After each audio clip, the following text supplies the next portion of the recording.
তখন ঘড়ির কাঁটা বাজে সকাল 5টা আর আমি এই দেখো রেডি হয়ে গেছি। তো আমি আজকে যাচ্ছি উলাইচণ্ডী মায়ের পুজো দিতে। তো আজকে আমাদের বিনগরের উলাইচণ্ডী মায়ের পুজো।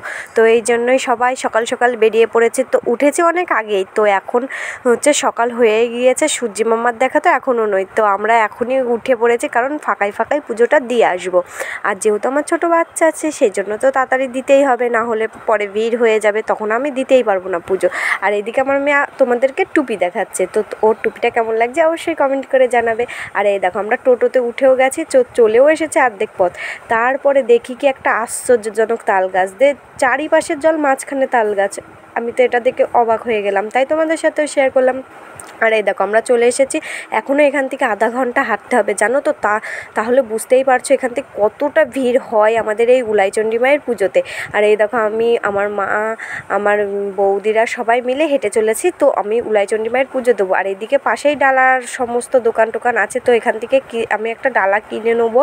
আর হচ্ছে আমার বৌদিরাও ডালা কিনে নেবে। আর দেখো সকাল এখন বাজে 4টে কি 5টা, তো এত ভিড় এখনও। তো আমি তো ভাবতেই পারছি না যে এই টাইমে এত ভিড়, তাহলে আরেকটু বেলা হলে হবে কি। আর তারপর যা গরম পড়েছে না, সত্যি খুবই গরম। আর এখান থেকে দেখো আমার মা ডালা কিনে নিচ্ছে, বৌদিরাও ডালা কিনে নিচ্ছে। তো এখান থেকে এক একটা ডালা 30 টাকা করে নিল।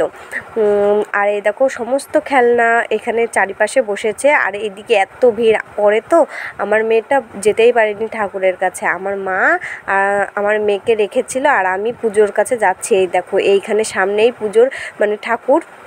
তো এখান থেকে এতটা ভিড়, এখান থেকে কি করে যে যাবো, ঠেলাঠেলি করতে করতে এগোয়ে যাচ্ছি ঠাকুরের কাছে। তো চলো পুরো ভিডিওটা দেখেছো তো। চারিপাশে এখনও লাইট জ্বলছে, তাহলে কতটা সকালবেলা এসেছি তোমরা ভাবতে পারছো।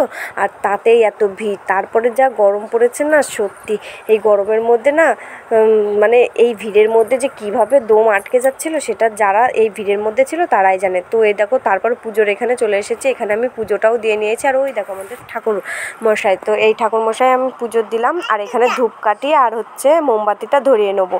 তো এইখানে যেহেতু ধরানো যাবে না, সেজন্য এইখানে জায়গা করে দিয়েছে, সবাই এইখানটাই ধূপকাঠি আর মোমবাতি ধরায়। তো ধরানো হয়ে গেছিলো। তারপর আমি এই যে চলে আসছি আমার মেয়ের কাছে। আমার মেয়ে না আমাকে দেখে খুবই কান্নাকাটি করছিল, আর ও পার্কে উঠেছে সেটাই আমার কাছে বলছিল যে মা আমি পার্কে উঠেছি, সেটাই বলছিল আমার কাছে। তো আমি বলছিলাম তাই। তারপরে এখান থেকে একটা খেলনা কিনে নিল। তো এইখানে আছে ভাঁড় মানে টাকা জমানোর ভাঁড়গুলো, সেইখান থেকে একটা কুমড়ো ভাঁড় কিনে নিল। তো এটা আমার বৌদি কিনলো।